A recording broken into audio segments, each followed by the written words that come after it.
अस्सलामुअलैकुम dear students, आज का लेवल है इंडिविजुअल लेवल। आपको पता है कि एक लेवल मिलके दूसरे को बनाता है, दूसरा लेवल तीसरे को, यानी कि एटम्स मिलके मॉलिक्यूल बनाते हैं, मॉलिक्यूल मिलके ऑर्गेनेलीज, ऑर्गेनेलीज मिलके सेल्स, सेल्स मिलके टिश्यू लेवल को बनाते हैं, टिश्यू लेवल मिलके ऑर्गन्स, ऑर्गन्स मिलके ऑर्गन सिस्टम। इसी तरह जब ऑर्गन्स और ऑर्गन सिस्टम मिलते हैं तो वो हमारे पास इंडिविजुअल बनाते हैं। तो इसकी डिफाइन ये है, various organs in plants and various organ system in animals are assembled together to form an individual. यानी कि प्लांट्स में जो ऑर्गन्स होते हैं और एनिमल्स में जो ऑर्गन सिस्टम होते हैं ये आपस में असेंबल्ड होके हमारे पास इंडिविजुअल को बनाते हैं। इंडिविजुअल की आपने ये डिफाइन याद रखनी है। इंडिविजुअल के बारे में आपने एक और चीज़ याद रखनी है कि इंडिविजुअल को हम होल ऑर्गेनिज्म भी कहते हैं। आगे है कैरेक्टरिस्टिक्स, यानी कि ये इंडिविजुअल जिसको हम होल ऑर्गेनिज्म कहते हैं इसकी क्या खसूसियात होती हैं। तो इसकी पहली खसूसियत ये है कि the whole organism has its individuality as far as its characteristics are concerned.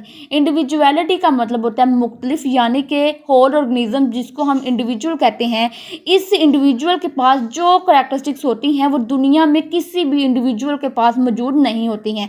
यानी कि जो खसूसियात मेरे पास होंगी वो दुनिया में किसी भी इंसान के पास नहीं होंगी। तो इंडिविजुअल के पास जो खसूसियात होती हैं वो दुनिया में किसी भी इंडिविजुअल के पास नहीं होती हैं।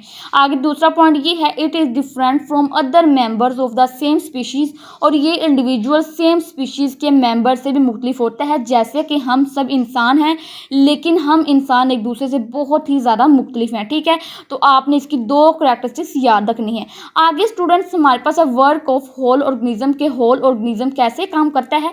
तो इसमें ये है कि organism works as a whole and it interacts and responds to the environmental changes. यानी कि इन्वायरमेंट में कोई भी चेंज आएगा तो ऑर्गेनिज्म एज आ होल ही रिस्पॉन्ड करेगा।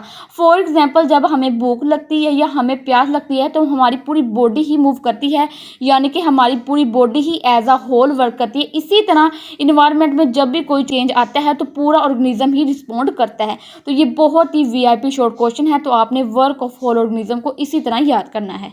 आगे है कोऑर्डिनेशन इन इंडिविजुअल। तो इसमें ये है कि the various functions, processes, activities of an organism are coordinated.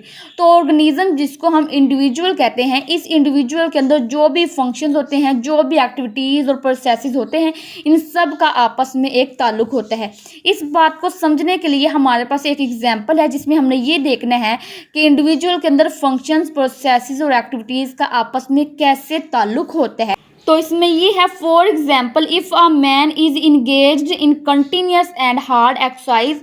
Engaged का मतलब होता है मसरूफ़। तो जब एक शख्स मुसलसल और हार्ड एक्सरसाइज में मसरूफ़ होगा, then not only his muscles are working but there is an increase in the rate of respiration, increase in heart beat. तो जब वो बंदा एक्सरसाइज करेगा तो ना सिर्फ उसके मसल्स काम करेंगे बल्कि उसका रेट ऑफ रेस्पिरेशन, यानी कि उसके सांस लेने की रफ्तार में भी इजाफा होगा और उसकी हार्ट बीट और उसके दिल की धड़कन में भी इजाफा होगा। जब इन दोनों चीज़ों में इजाफा होगा तब क्या होगा, then supply the muscles with increased oxygen and food which they need for continuous exercise। तो जब उस बंदे के रेट ऑफ रेस्पिरेशन और हार्ट बीट में इजाफा होगा तो उससे क्या होगा कि उसके मसल्स को ऑक्सीजन और फूड मिलेगा जिसकी उसको एक्सरसाइज के दौरान बहुत ही ज़रूरत होगी। तो इस एग्जाम्पल से हमें पता चलता है कि इंडिविजुअल के अंदर जो भी फंक्शंस हैं, प्रोसेसेस हैं, एक्टिविटीज़ हैं, उनका आपस में एक ताल्लुक होता है।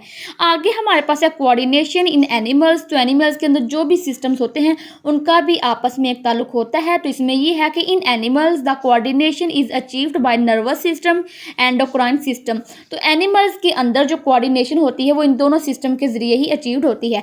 लास्ट में है कोऑर्डिनेशन इन प्लांट्स। तो इसमें ये है कि in plants long term regulation of activities is brought about by hormones. तो प्लांट्स के अंदर जो रेगुलेशन की एक्टिविटीज़ होती हैं वो हार्मोन्स के ज़रिए ही कंट्रोल होती हैं, क्योंकि प्लांट्स के अंदर नर्वस सिस्टम जो है ये मौजूद नहीं होता है।